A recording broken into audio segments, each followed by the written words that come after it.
we're going to take a look at the actual technology database on the back end, because there are several people that like to go directly to the technology database and make the changes there versus programming as you go. Now, the technology database can actually be found in several different locations.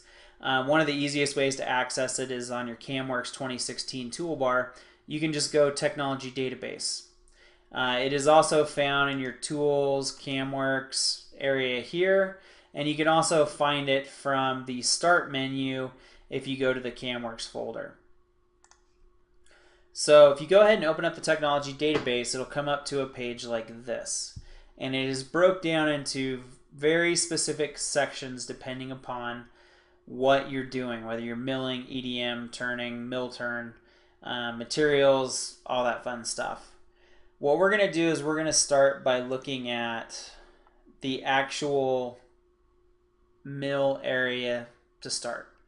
Now you can click the button here and it takes you to this area, or over on the left you have a navigation pane which takes you to the same set of tools.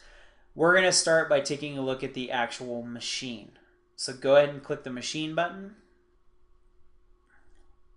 The machine button takes you to the machine name called mill inch. Now you guys may recognize mill inch up here because if you work in CamWorks and you go to your actual machine, you can see mine says mill inch. And if I open up this feature, I have mill inch, mill 4-axis, mill 5-axis. And then I have turning machines, wire EDM machines, all that fun stuff that goes with it. Now, you may be using a technology database that has specific names here, like LaserCat or Haas or Trump or all of that specific machine information.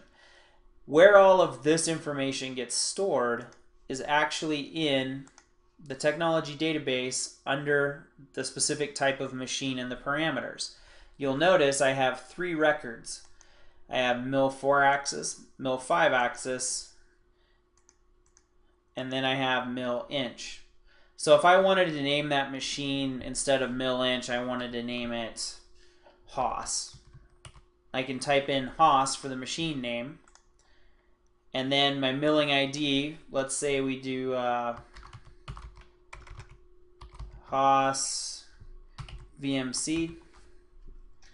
And then if you had a machining description, you could put in 40 by 20 40 taper.